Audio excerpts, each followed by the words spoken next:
Bonjour, ici Marc-André. Aujourd'hui, sujet numéro 20, cycle énergétique des composés ioniques. Alors, pour bien comprendre les différences clés qu'il y a entre les cycles énergétiques des composés ioniques et de ceux des composés covalents qu'on a traités au dernier sujet, il faut s'intéresser à la liaison ionique qui assure la cohésion des solides ioniques. Alors, de façon générale, quand on met un métal et un non-métal en présence, à cause de la forte différence d'électronégativité,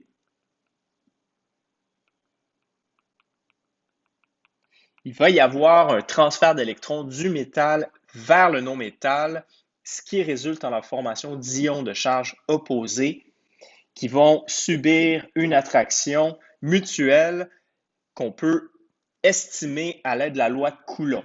Alors, la loi de Coulomb nous dit que la force électrostatique est égale à K, une certaine constante, fois le produit des charges, donc Q1 fois Q2, c'est les charges des ions. C'est donc le premier facteur à considérer quand on veut évaluer l'intensité de la liaison ionique qui assure la cohésion des solides ioniques. Donc, plus les charges des ions sont élevées, plus ils vont être attirés l'un à l'autre et plus les valeurs de température de fusion et, par exemple, de dureté vont être élevées. Le deuxième facteur à considérer, c'est R, la distance entre les ions.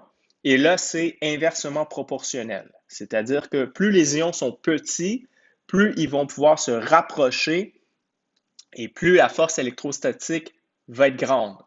Donc, la taille des ions va refléter les rayons atomiques dont on connaît la tendance dans le tableau périodique. Mais ce facteur-là est beaucoup moins important que la charge des ions. Donc, dans un composé ionique, la cohésion est assurée par la force électrostatique et elle dépend en grande partie de la charge des ions. Alors, par exemple, si on veut classer des composés ioniques en ordre croissant d'intensité de la liaison ionique, par exemple, ici, on nous donne le MgO, le NaCl et le MgCl2. Ce qu'on doit faire, c'est trouver les charges des ions constitutifs de ces composés-là. Alors, le premier en ordre d'intensité de la liaison ionique, ça va être le NaCl, puisqu'on sait qu'il est constitué de Na+, et de Cl-, suivi du MgCl2, qui lui est constitué du Mg2+, et de Cl-, suivi du MgO, qui va avoir ici la cohésion la plus élevée, puisqu'on a un cation 2+, et un anion 2-. OK, autre chose à considérer, l'énergie de réseau. Le symbole, c'est U majuscule. Alors, si on prenait un solide ionique et si on observait avec un microscope de très, très haute définition, ce qu'on verrait là, c'est un assemblage régulier d'ions à grande échelle, où on a donc un réseau cristallin dans lequel on retrouve là, des petites boules en mauve qui représentent les cations, des petites boules en vert qui représentent les anions, et c'est organisé d'une façon très spécifique de manière à maximiser les forces attractives et à minimiser les forces répulsives. Donc là, ce qu'il faut comprendre, c'est qu'on n'a pas juste une interaction électrostatique entre cations et anions, mais puisqu'on a un réseau tridimensionnel, on génère plusieurs interactions électrostatiques là, dans toutes les directions entre les différents ions positifs et négatifs. Okay? Alors, l'intensité globale des interactions attractives qui sont générées dans un solide ionique va nous être donnée par l'énergie de réseau. L'énergie de réseau, aussi appelée l'énergie réticulaire, est définie comme étant l'énergie qu'il faudrait fournir pour séparer une mole d'un solide ionique en ses ions gazeux. Et là, on a un tableau ici, là, on donne les énergies de réseau en kilojoules par mol pour différents composés ioniques. Et on peut donc voir que l'énergie de réseau reflète l'intensité de la liaison ionique. Donc, par exemple, ici, là, LiF, LiCl, NaCl, NaBr. Alors, quatre composés ioniques formés d'un métal plus 1 et d'un anion moins 1. On a des énergies de réseau autour de 700 à 1000 kJ par mol. Et là, quand je passe au MgCl2, où là, on sait qu'on a un cation 2+, l'énergie de réseau a augmenté d'une façon significative. Et encore une fois, quand je passe au MgO ou au CaO, là, où on a un cation 2+ et un anion 2-. Et de façon générale, ben, l'énergie de réseau, ça va aussi être corrélé par des points de fusion. Comme on peut voir ici, là, dans le cas du MgO, on a un point de fusion nettement plus élevé que pour les composés ioniques précédents. OK, donc je vais vous donner un exemple sous forme d'équation chimique. Si je prends le MgCl2 sous forme de solide ionique, l'énergie à fournir pour obtenir les ions gazeux est de 2527 kJ par mol de MgCl2, ce qui va me donner donc Mg2+ à l'état gazeux et 2 mol de Cl- à l'état gazeux. Donc, dans ce sens-là, c'est un phénomène qui est endothermique.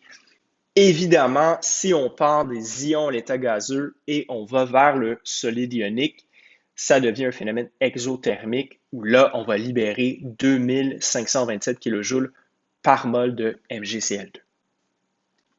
OK, donc une fois qu'on a vu ça, on peut maintenant s'intéresser au cycle énergétique à proprement parler des composés ioniques, qu'on appelle, soit dit en passant, des cycles de Born-Haber.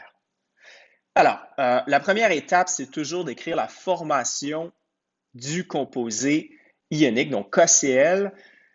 Donc, je vais faire une flèche comme ceci, KCl solide. Et là, je me pose la question de quoi est-il constitué? On a du potassium, une mol de potassium qui est un solide métallique. Et j'ai du chlore, son état physique standard, c'est sous forme de molécules diatomiques, un gaz diatomique. Et je vais mettre un coefficient stoichiométrique de 1,5 pour obtenir donc une seule mol de chlore. Donc ça, c'est les éléments à 25 degrés Celsius. Je vais me faire un palier ici. Et à ce moment-là, je vais pouvoir identifier ce palier-là. C'est potassium à l'état solide et mon chlore diatomique. La différence d'énergie entre ce palier-là et le solide ionique, c'est le ΔH standard de formation.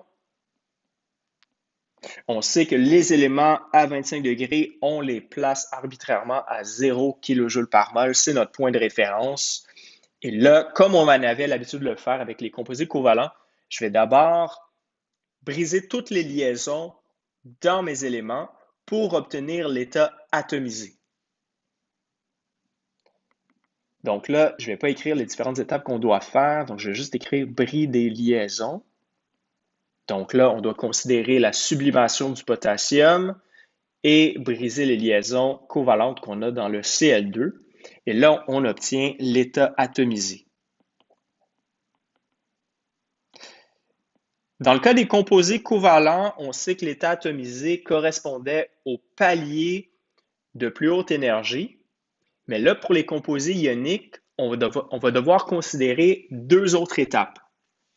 Il y a premièrement l'ionisation du métal. Donc là, le potassium, on doit le transformer en K+.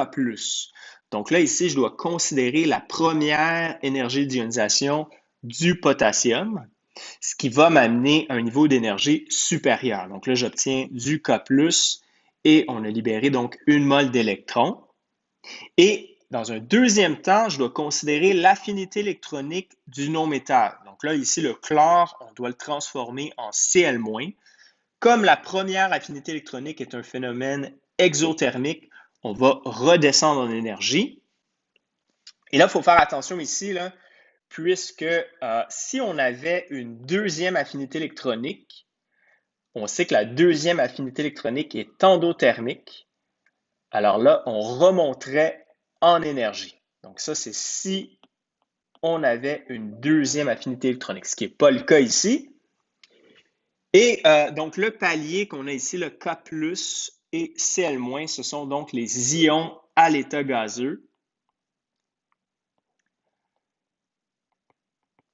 Et ça, c'est le dernier palier qu'on a avant l'énergie de réseau là, qui englobe toutes les forces électrostatiques qu'on génère dans le solide ionique. Donc, ça se fait vraiment en une seule étape là, à partir des ions à l'état gazeux jusqu'au solide ionique, qui est le KCl solide dans ce cas-ci. OK, donc, pour résumer, les différentes étapes lors de la formation d'un cycle énergétique d'un composé ionique. Première étape, c'est la même chose qu'on avait eu précédemment. On écrit l'équation de formation du composé à partir de ces éléments pris dans leur état standard. Ensuite, deuxième étape, c'est de briser toutes les liaisons qu'on a dans les réactifs pour arriver à l'état atomisé. Et là, ensuite, les étapes qu'on a de plus, c'est la formation des ions. Donc là, on doit considérer énergie d'ionisation pour le métal et affinité électronique pour le non-métal. Et ensuite, dernière étape, à partir des ions à l'état gazeux, ça se fait d'un seul coup. On forme le solide ionique en considérant l'énergie de réseau. OK, faisons un exemple. On veut déterminer l'énergie de réseau dans le LIF. On nous donne les valeurs thermodynamiques suivantes. On nous donne le deltage de sublimation du lithium. On nous donne le deltage de formation du LIF. Et on nous dit qu'on a droit aux énergies de liaison, aux énergies d'ionisation et aux affinités électroniques qui sont présentées dans votre livre. OK, donc première chose à faire, écrire l'équation de formation du LIF.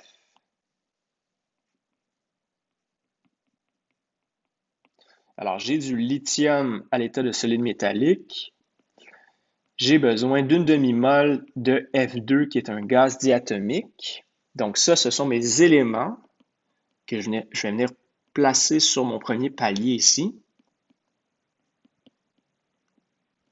Et mon composé ionique se trouve sur le dernier palier qu'il y a ici. Donc, différence entre les éléments et le solide ionique, c'est le deltage de formation. Puis là, on va fixer les éléments à 0 kJ par mol. Puisque je connais le deltage de formation, je vais pouvoir l'écrire ici, donc moins 594,1. OK, donc une fois que j'ai fait ça, je dois briser toutes les liaisons dans mes réactifs. Alors pour le lithium, je dois considérer l'enthalpie de sublimation. J'ai donc une mol de lithium, une mol fois 155,2 kJ par mol. Alors on arrive à 155,2. Là, mon lithium est maintenant sous forme d'atomes gazeux. Maintenant, je vais m'intéresser au fluor. Donc, la liaison FF est de 156,9 kJ par mol. Ces valeurs-là se trouvent dans le sujet 19.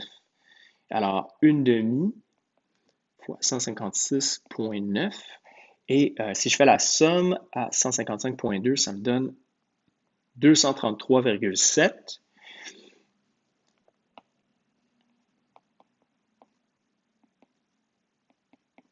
OK, donc là, je suis arrivé à l'état atomisé. Donc maintenant, je vais aller former les ions. Dans le LIF, on sait qu'on a le cation Li+, et l'anion F-. Donc pour le lithium, je dois maintenant considérer la première énergie d'ionisation. Donc 1 mol fois 520 kJ par mol, c'est donc la I1 pour le lithium. Et ça va nous amener en énergie à 753,7. Donc là, j'ai lithium plus le F-, et j'ai libéré donc 1 mol d'électrons. Donc ensuite, pour le fluor, on doit considérer maintenant sa première affinité électronique qui est un phénomène exothermique. Donc, je vais mettre un signe négatif ici. Alors, on libère 328 kJ ici. Et ce palier-là se trouve donc à 425,7 kJ. Et ce palier-là correspond aux ions à l'état gazeux. Donc, maintenant, la dernière étape, c'est l'énergie de réseau. Et je mets donc un signe négatif puisqu'on passe des ions vers le solide ionique. Et je vais pouvoir donc isoler mon énergie de réseau à l'aide de mon cycle énergétique. Donc, mathématiquement, ce que je vais faire, là, c'est 425,7 moins 594,1 et ça me permet de calculer énergie de réseau du LIF, ce qui me donne une valeur de 1019,8 kJ par mol. Alors, c'est tout pour aujourd'hui. Je vous souhaite une excellente fin de journée. Au plaisir.